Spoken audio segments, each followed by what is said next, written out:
viewers.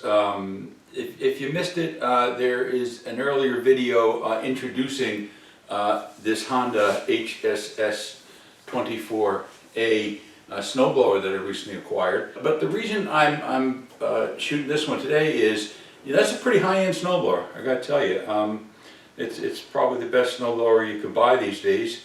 I think there's Kawasaki, is it, made that looks very good too. You can't get them in the U.S. They're only sold in Canada, in North America. But as snowblowers go, this is probably at the upper end. And two things surprised me. One was there are no heated grips. I can live with that. I don't care. That's a nicety, but I don't care about that too much. But the second thing that shocked me was it didn't come with an hour meter. Usually better equipment comes with an hour meter. You can buy this snowblower. I got the 24-inch width, and I do that because I have an arbor gate I got to get through. I like to do my walks with this, and so I prefer it being nimble to it being wider.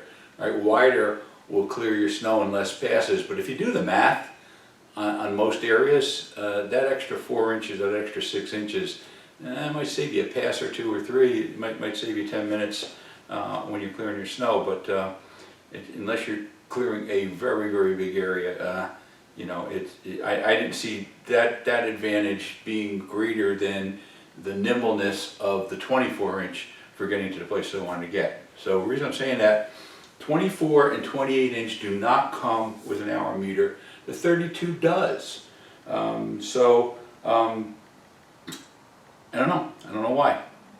But that's what we're going to do today.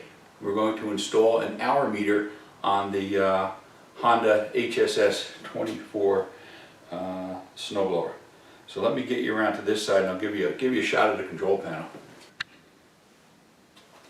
This is the control panel on the machine from the operator's view, and what strikes me right away is there's a very big area here where I can mount kind of whatever I want, like let's say an hour meter, and I appear to have good space back here behind this plastic. This much of it right here, you can't see under there, is a metal frame piece, right? You might be able to see it over here coming through, but that runs all the way across. So we'd have to stay to the upper section. I think right here would be a good spot, or maybe over here. I don't know. Keep it away from the switch. I don't know why. Just thinking. And a lot will have to do with what's behind it. There's nothing up here, but the back of the plastic is reinforced, so there are little 1/8 inch ribs going through there to keep it stiff. I have to deal with that. But I think we'll put it. I think we'll put it right here. Now that's where the 32-inch model places the hour meter. And what I did was I called Honda, or I wrote Honda, and I tried to get a part number for an hour meter for this unit, and they said there is none, see your dealer. So I went over to my dealer and I said, I'd really like to order the hour meter for this machine, and he said, well, there is none. And I said, well, come on, there's, you got one for the 32-inch, it's, I get it that they're different, but an hour meter is an hour meter. And he couldn't explain it. He couldn't order it for me. He didn't want to order it for me. He didn't know if it was compatible. And my suspicion is that the connecting ends of the hour meter probably tie into a slightly different wiring harness that they use in the 32-inch. So my guess is that the 32-inch wiring harness is pre-wired and it's just a clip-in. So there's no part that will, the 32 won't just clip into this harness. I'm sure it could be wired in. So he wanted to just order me an aftermarket hour meter, and I said, well, hell, I can do that. So that's where we are. I've got an aftermarket hour meter, and we're going to try to figure out how to cut a hole in here and then wire that in to the electrical system in the machine. So let me show you what where we're heading with that. Everything you do with this type of equipment, everything you do for maintenance and service is tied to hours of usage. And so I think it's pretty important to have an hour meter. That's why I'm shocked it didn't come with one. So this one is pretty simple. something in there. Oh, there you go. You got an LCD hour meter, and I think you can make out the model number right there. Anyway, that's the unit. And what we're going to do is, and it's giving me some mounting screws and some connectors in here. It looks like we'll probably go with better connectors than they're providing, but you know, maybe we'll use them. Who knows? But I want to mount that in the dash, and I want to get it. I want to do a pretty nice job. Right? I don't want to mess up that pretty new snowblower with that. So we'll go from there. It seems pretty straightforward. One thing I think I know for sure, I'll check it, is that whenever the engine is running, the light is on. There's no on and off switch for the light. So I think if I can tie into the circuit for the light, then this thing will start clicking anytime that circuit is live. So why don't we get into the shop manual. By the way, just a recommendation to all you out there, if you buy any piece of equipment of any significance, and if you're at all kind of a do-it-yourself or handy with mechanics and stuff, always recommend ordering the shop manual. So let me do some digging. We'll find the wiring diagram. We'll take a look at this, see where we want to go and how we want to route it, and then we'll get to work. So what I found here on the wiring diagram up here is the work lamp. And boy, it's pretty straightforward. So there's a red wire that's bringing power to it. There's a connector here, and then we follow it back. There's a block here that distributes power coming off the alternator to different components. So that's our power. What we have to do is we have to tap into our red wire. We'll find the best place to do that to get one side of our connection. And then this thing is grounded, and it shares a ground with a rectifier and with a diode here, and just comes back to engine ground. So we can find any ground will suffice for the ground wire. So we want to get the red wire to give it power. We want to get it grounded, and then anytime the lamp is on, which means the engine is running, by the way, it does not run in the on position. So it doesn't run directly off the battery. It runs off the alternator and coil here. So the engine's got to be running, and that will give us an accurate hour count for all the hours the engine was running, which is really good. So take a look at this thing and take it apart a little bit and see if we can't find that red wire and get attached to it. So I think I want to take the control panel off here to cut the hole, just so I can do it up on the bench and not be in an awkward position and make a nice clean cut. All right. Always a little nervous about cutting into something like this on a brand new machine. It looks like there's 4 bolts. There's one here, one over here, and 2 underneath on the bottom, which I've already identified to take it off. So from underneath the control panel, you can see here is the connector for the chute control, and then there is a bolt right here. I think you can see it.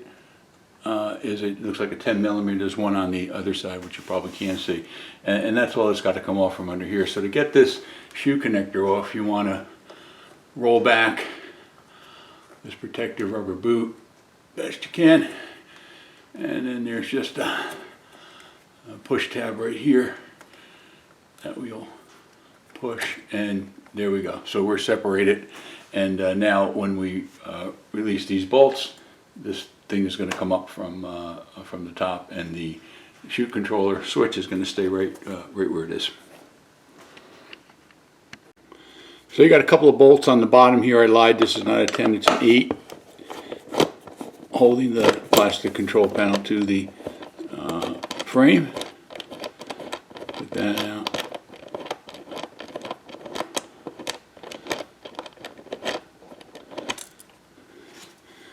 And then on the other side here, so I can give you a look.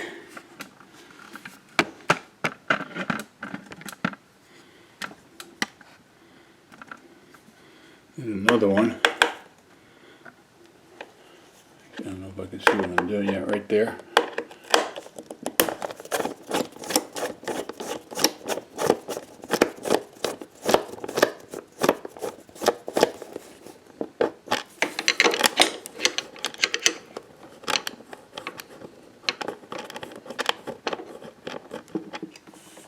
Okay, so they're out. Now let's go to the... Okay, up top here we've got a couple of hex bolts. One over here next to the choke, another one on the right next to the ignition switch. Let's see about getting them off. Not too bad. Make sure there's not a bolt behind there, and there's not.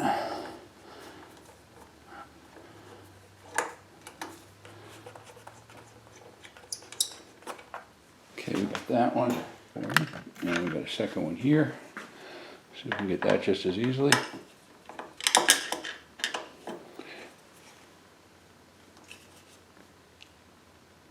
Oh, that one's a little tighter and I'm reaching around the camera. Alright, let's get that out.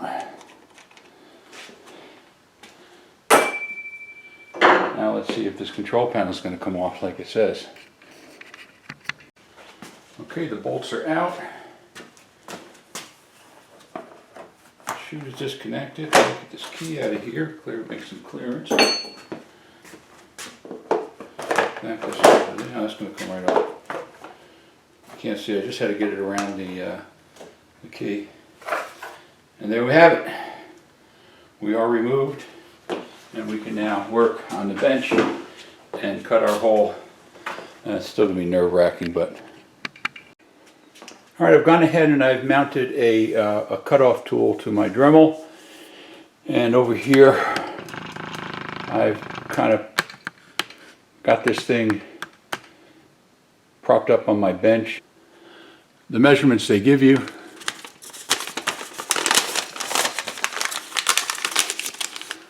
are metric, and I converted them to inches. It's just a hair under an inch tall and a hair under 1.5 inches wide.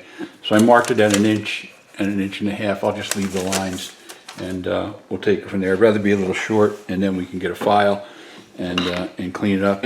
I'm going to take a practice cut with this Dremel in the middle first, just to get a feel for how it's going to engage the material and not run away on me, and then we'll start cutting to the lines.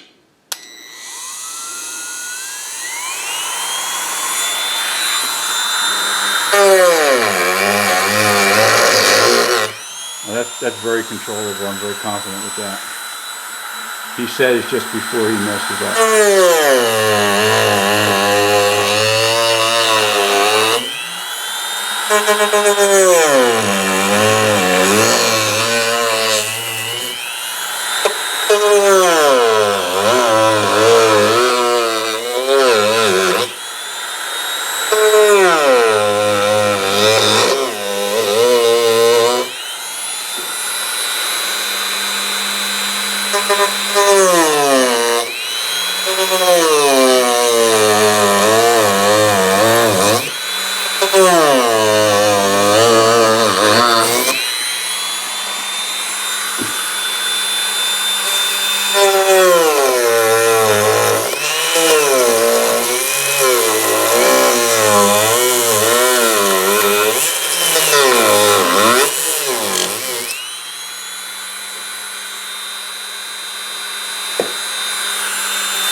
Couple of ribs in there. I got to go a little deeper.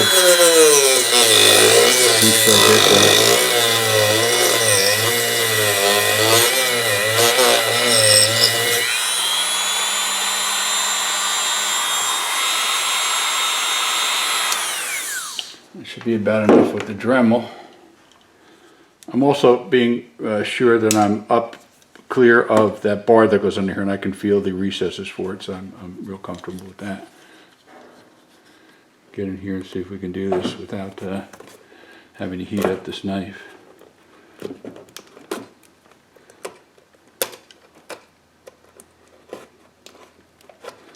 We're good there. I was melting it back together about as fast as I was cutting it, generating some heat there. Let's see how this goes.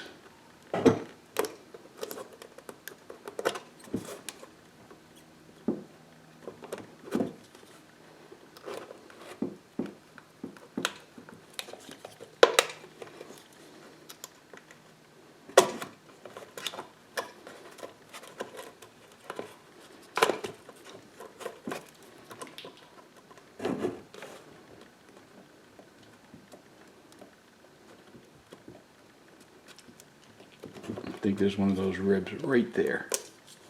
Right there. Alright, that should do it. Alright. Ooh, sorry guys, I kicked you. Get rid of this tape. Reveal the carnage.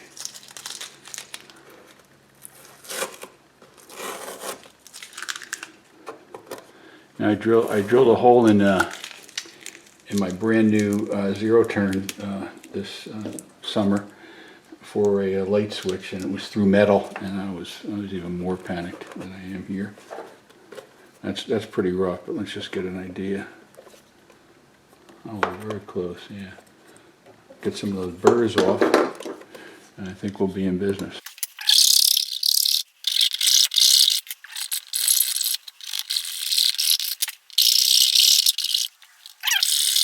Means my little clip things are probably not going to work. Oh no, they're on the top and bottom, it might go.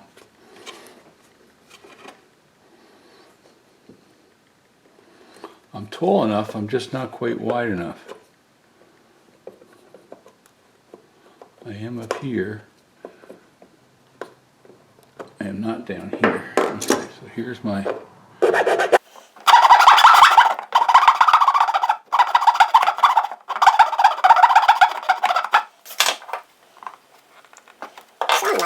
a bunch down here.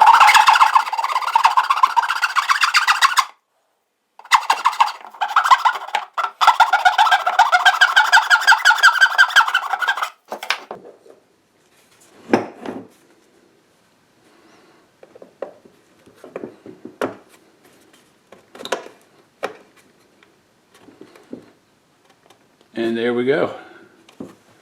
Not too shabby, if I do say so myself.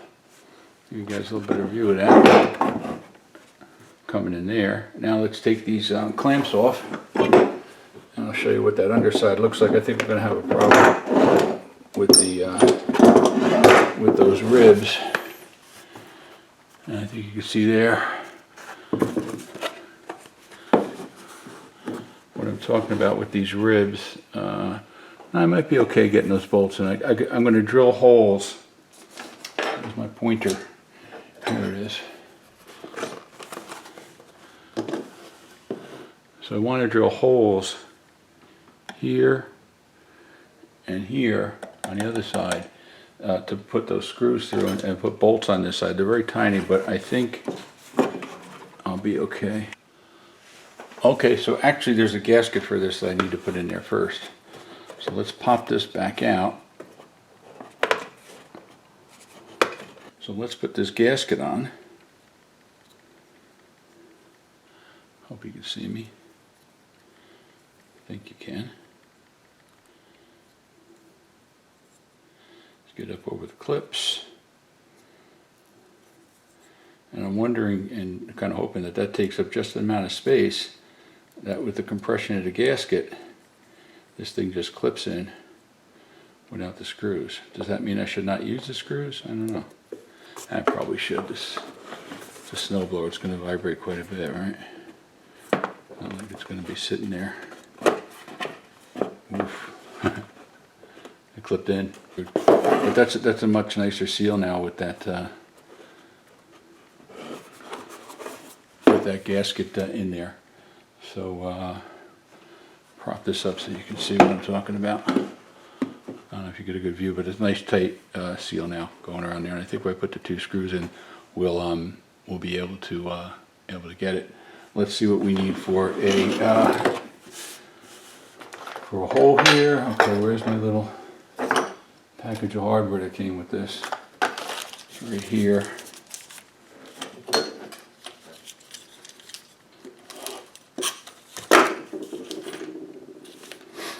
Okay, so we got our electrical connectors and seals for that. Where's my little parts bin? Don't want to lose these over here. Let's see what size hole we're going to need to drill.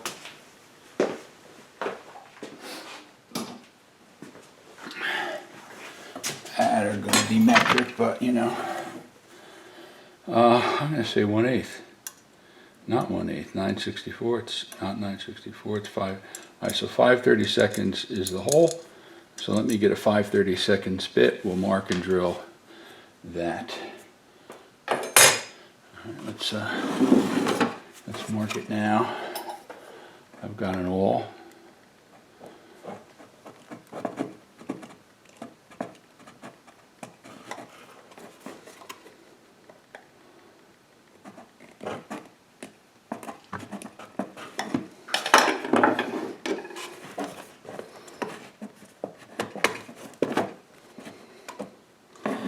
Okay, started some holes.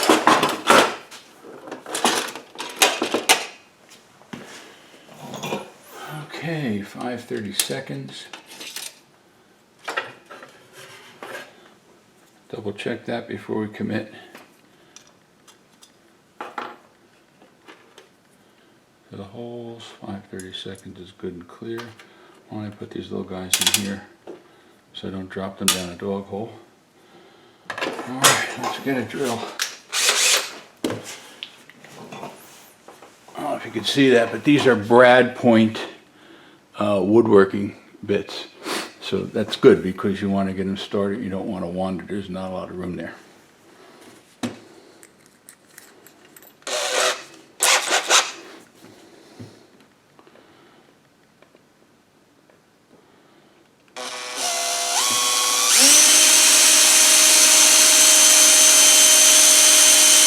Purposely going slow.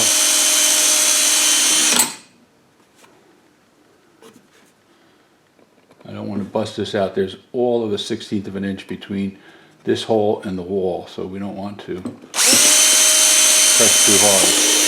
Just let the drill bit do the work. Make sure I'm in that hole.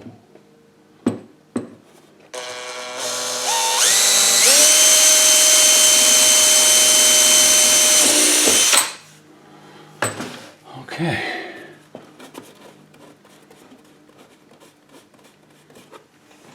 Clean those up just a little bit.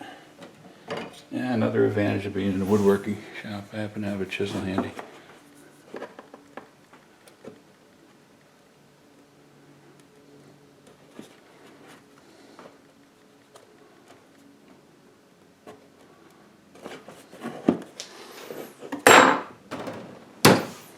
Okay, and let's get the hour meter back in, right side up.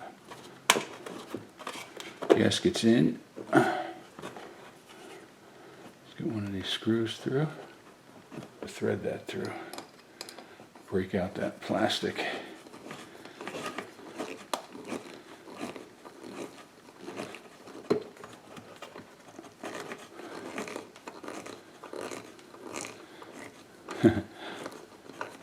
Almost tempted to get coarse thread screws and not even use the bolts. Might turn into that if I can't get those bolts on back there. Okay, so that one's in. Now let's get a bolt on. That's not going to go. I don't think we're getting a bolt on there. It doesn't seem long enough to get past that ridge.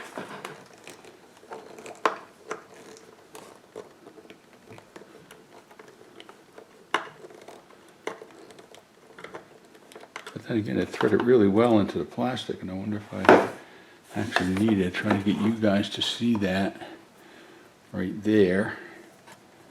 A little light on it. I don't know if you can see that in there or not, but it's barely coming through, and I got to get a bolt on that. So this is going to take some work. Let me go play with that. I'm going to take the switch back, cut away a piece of this ridge right where the hole is. This way I can see if I can't get this tiny little bolt or nut on top of that. And I got it. About 20 minutes has passed. Very tight in the back to get the nuts on. I'm going to try to give you a look at them. I don't know how well you can see those nuts. There's one here which wasn't too bad, but there's one over here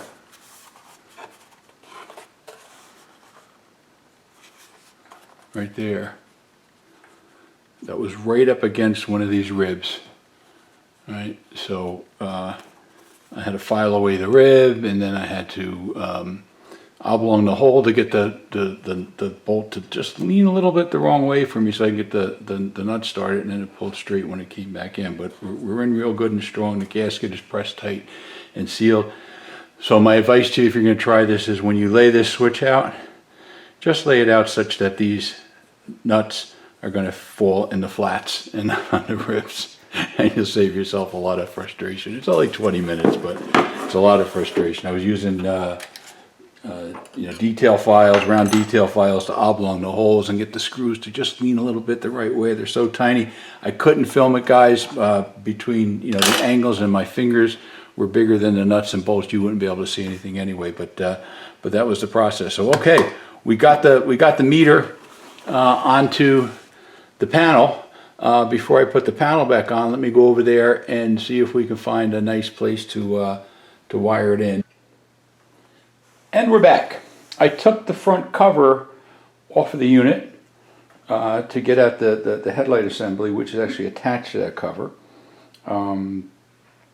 It exposes the wiring. Where'd my little connection go? Oh, here it is, right here. This little thing sticking out. So there's our, I don't know if you can see that clearly or not, but there's our red and our black wires that connect to the headlight. All right, and that's the circuit we want to borrow. Right, so we really need that power. A little bit further down, so I get the camera down there. Right here. Sorry about that, guys. Right here is a ground terminal, so we might be able to pick up ground here as well. But I think that maybe the best situation for this is to, let me get the cover. Okay, so this cover was oriented like this, obviously, and it contains the headlight assembly. And over here, get that to sit there nice.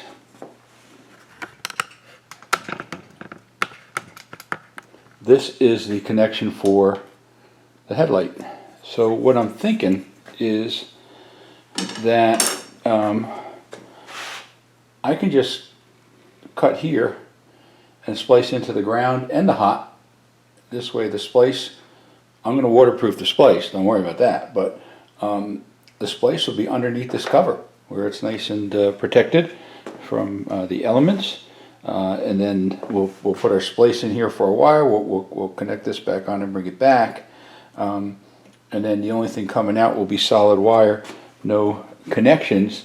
And I think I will follow this conduit here back up and come out under here, and we'll connect to our meter. Seems pretty straightforward. Let's see what we're going to need here. Get that out. So we're going to need some wire. I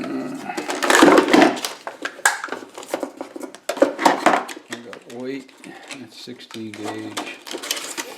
I got black. Got anything else in here? Got some oil. Oh, here's some red. We'll want to stay with the colors that are on there already. Alright, so we'll need that. We're going to need some of these waterproof butt connectors. That's for certain. I'm going to need my cutting and crimping pliers. And I think that should about be what we need to get this thing started. Alright, so let me switch you over and we'll get going on that. Let's see if I can wheel you right over and get you a good view of what's going on. Okay, so now all I gotta do is fit in there somehow. I think I could do it. So what I think I want to do is cut it right about here, and then we'll splice it back together, branching off the two pieces that we want to take up front for the meter. So let me go get the rest of what I need, and we'll come back and we'll get cranking with this. I think I want to splice it. Let me get a better cutter.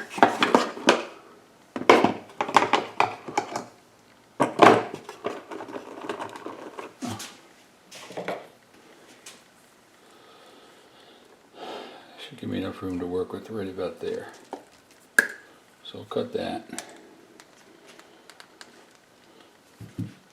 Pull this insulation off.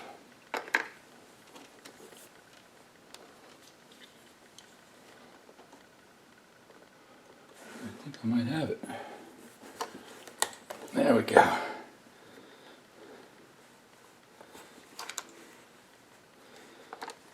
Okay.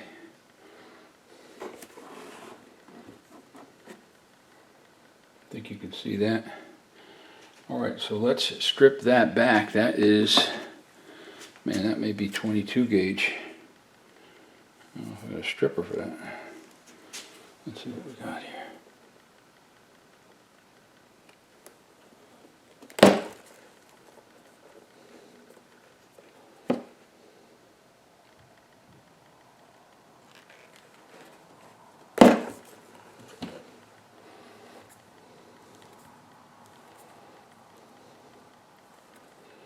Okay, so we got some good bare ends there. Let's do the same thing to these guys.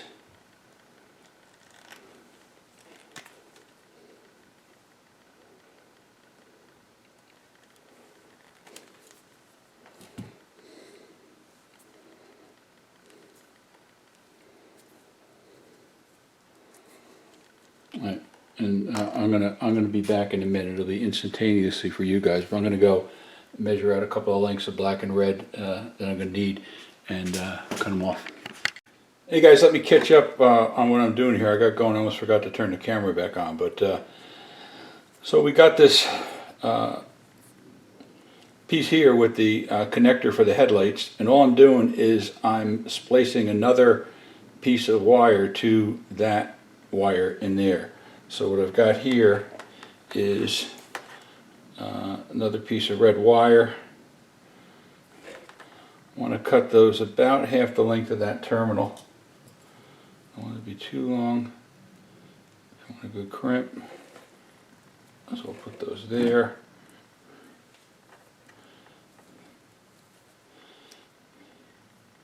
Then we'll get both of these into the end of a butt connector, and I hope you can see this.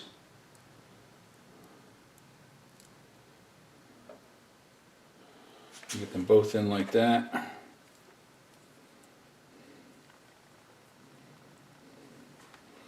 Get them in good. Then you want to take your crimping tool.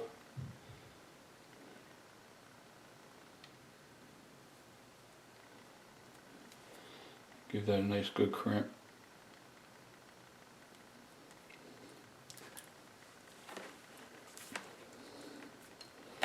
Give it the tug test. Everything's good. Now we're going to take this piece with our run coming off for the meter circuit, and we're going to, let me see if I can do this so you can see it. What's the best way? Might not be good for me, but we'll do our best. Okay, now all we have to do is crimp this back on to the original wires. That needs a little more room.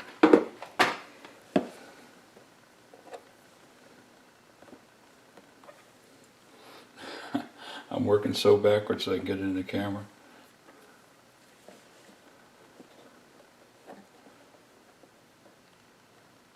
Just get a little more on there. I think the other one's good. So now we want to take this red one and crimp it to this red connector. Okay, I think I lost my camera battery. I know I had a bad angle and missed that splice, so let me start again just in case I missed anything. What I've done here is I've taken 2 wires that will run to our new meter, and I've spliced them in to the 2 wires that connect to the clip for the light. All right, and now I'm going to take this connection and splice it back to the headlight itself. And again, part of my hands, guys, this is tight angles and stuff, and I'm doing my best so you can see. I hope you can see that. So I've got that into the connector. This time I can hold it there because I've got the right angle. And now I'm going to crimp it. Insulate the side.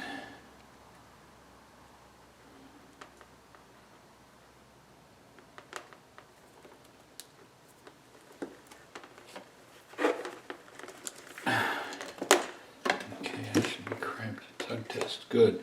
Now I'm going to hook the black to the black side, same way.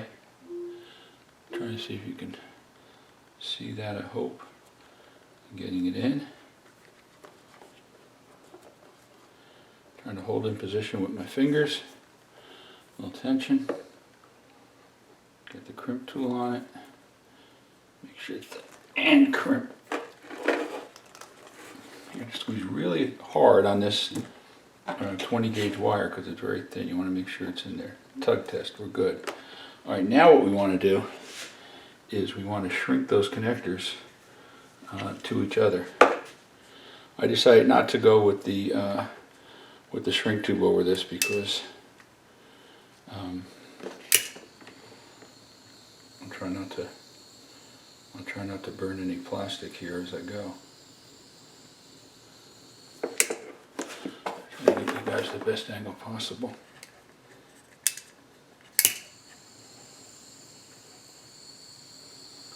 Now these shrink connectors have adhesive in them. So as they shrink, they simultaneously melt the adhesive. It makes a nice weather-tight seal. You can actually see the glue oozing out as you do this.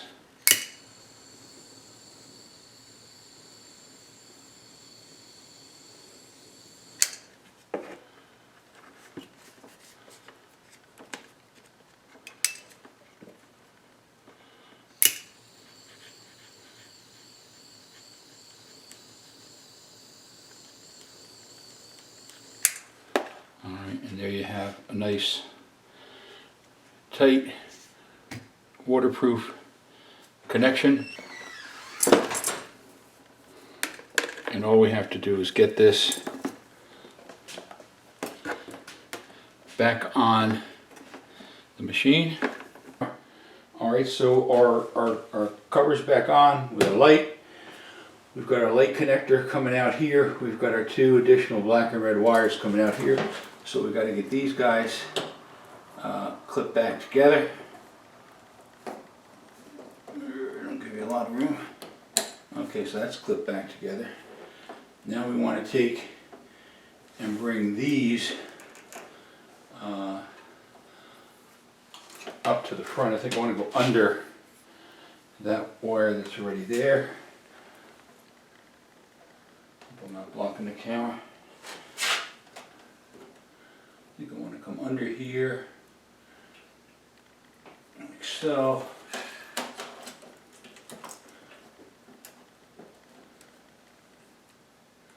We'll get on the first zip tie.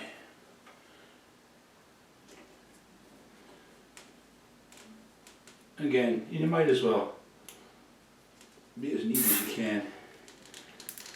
Keep things nice. If you're gonna do it nice. Alright, so we're wired in. We'll have some snipping to do at the end, but let's get that control panel back on up here, and then I can finish the rest of this wiring, decide how I want to bring it up, and put some terminals on the end to clip into the meter. Alright guys, so here are the terminals connections that they provided with the kit. with these little weatherproof covers.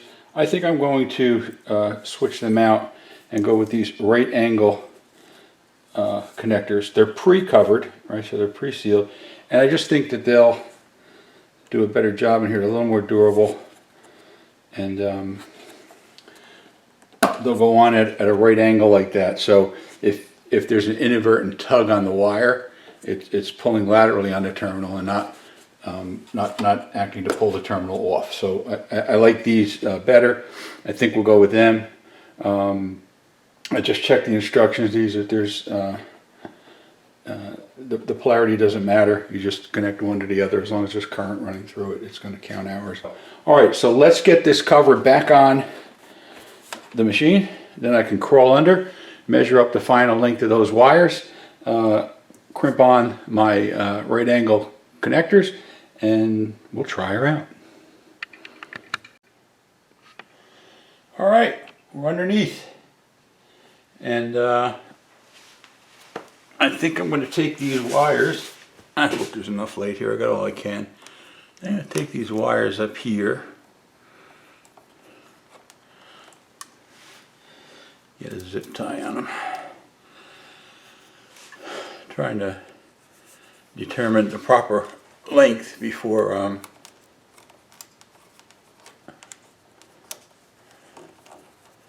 I commit to cutting. Alright, so get those up here. Now I think I want to go up and around the toggle switch there.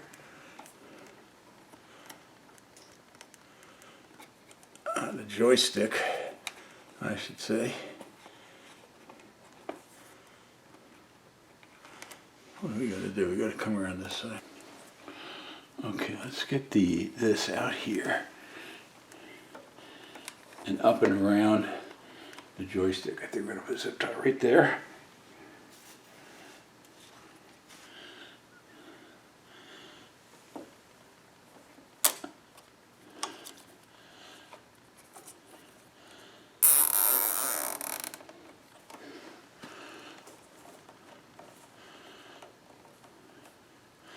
Another one right there.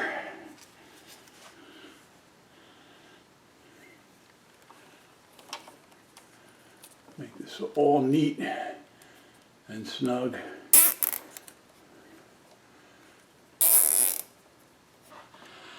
I don't know if you guys can see them from there, but the terminals are here and here. So we want to cut it right there.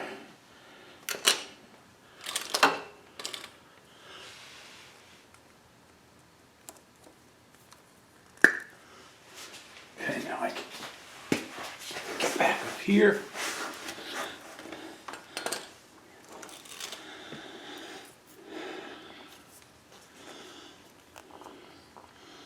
Start stripping wires.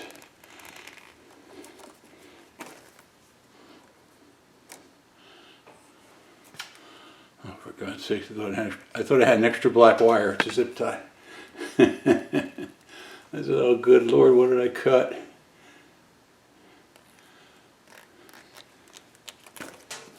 Okay, now, I left my crimp tool up there. Be right back. I need this crimp tool. Can't use that multi-purpose cut crimp strip tool with these 90-degree connectors because it doesn't reach. It's a little different crimp.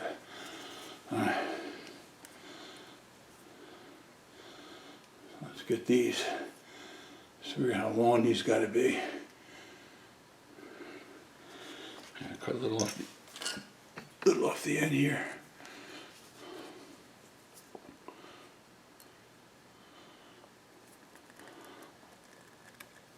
Okay.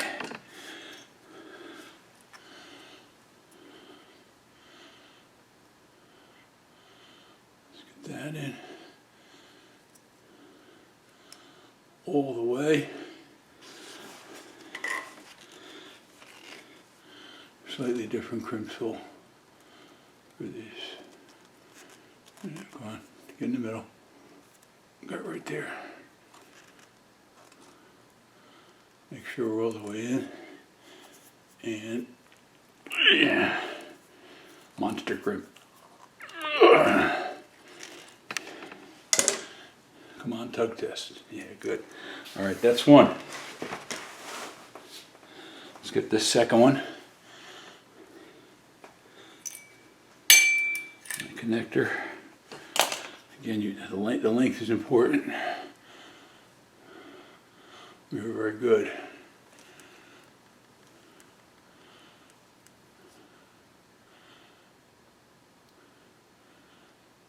All the way back.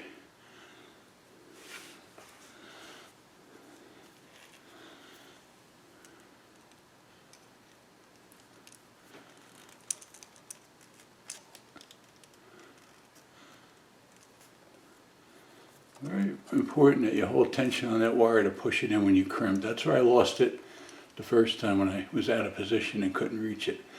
And grip. Monster grip. Tug test is good. Up here. And again. Polarity doesn't matter. At least according to the instructions it doesn't.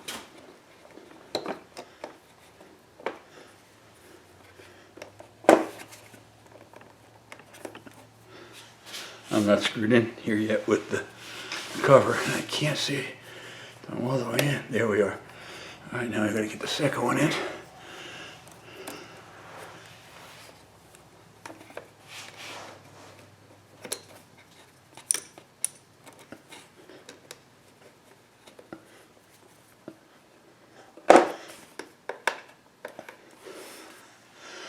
I can't see and I can't reach. Other than that, I'm in good shape.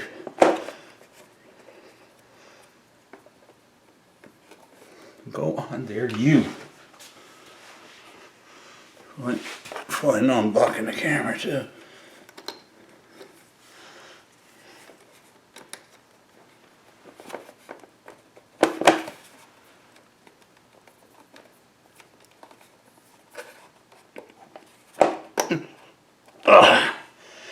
There it goes, it started. Now I'm just gonna finish it off. There it is. Okay, this should tuck nicely up there, I think, and just find a home and be happy. And I think it does. Let's reconnect our lovely joystick. Reposition. Let me get a good click here, come on. There it is, that was a good click. Tuck this up a little bit. Okay, while I'm down here, I've got these two 8mm bolts. One goes over here. Let's get that started. That's the harder one to reach because all the wires are connected right there. Now you can't see, but I'm going to start the two upper ones just so I get everything aligned before I run them in.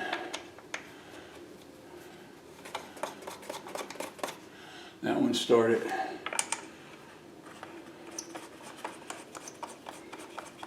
That one started. And I think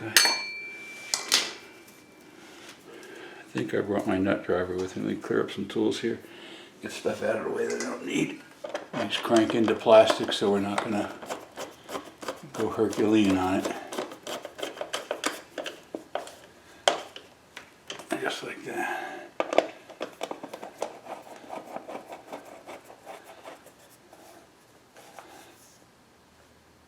That's good. All right, we're done down here. We hooked up that. We got our wires in a nice comfortable place. Nothing's dangling. They're all zip tied into position here. Going down a little tighter. I can cut that one off a little closer. Just me being anal again.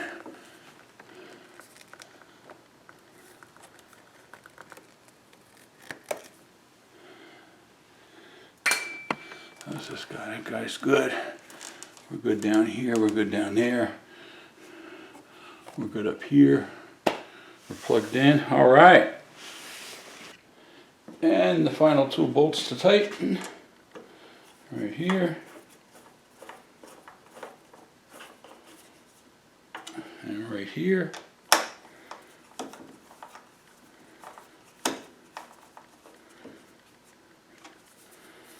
A little extra tug.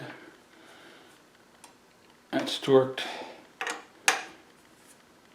That's torqued. We're all torqued. All right. I am going to go chop off those dangly zip ties that remain down there that are hanging out, and then I'm going to roll her outside, and we're going to run her for exactly 6 minutes and see if we get our 1/10 of a second clocked up on our new hour meter. Okay, let's start her up and let her run for 6 minutes or so.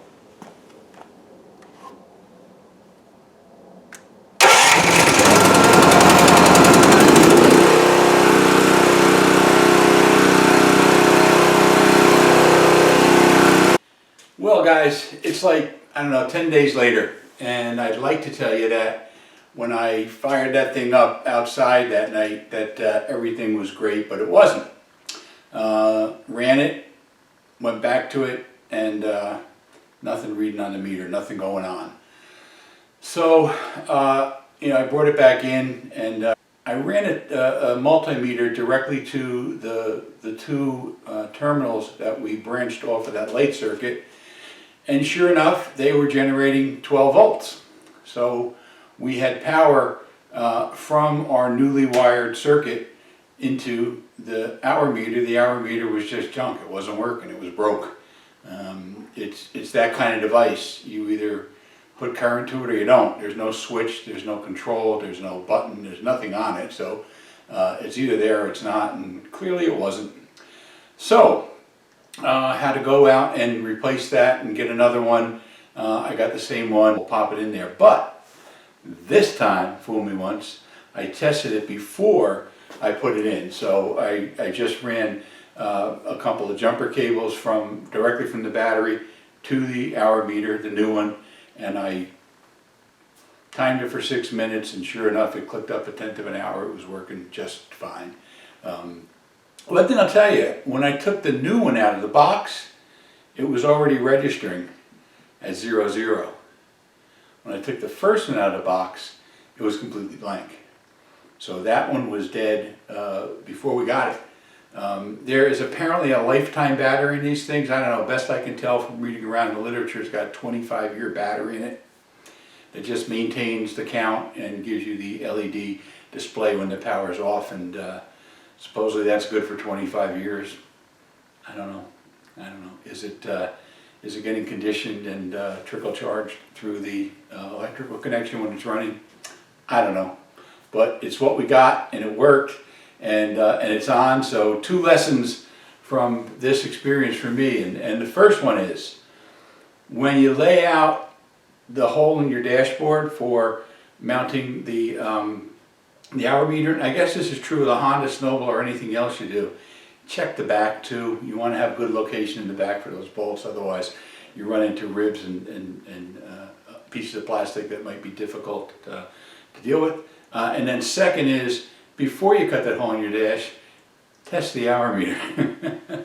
Something I just should have done. I can't believe I didn't, but I didn't. And here we are. So now we're done. The hour meter, the new hour meter is installed. Everything's running. Everything's good. And we're where we thought we were going to be about 10 days ago. So hey, thanks for watching. If you stayed through to the end, I really appreciate it. It would really help me if you could consider giving this a like. And then if you consider subscribing, again, it really helps. And please feel free to put any comments below. I'd love to hear what you guys thought of this. And we'll see you on the next one. Thank you.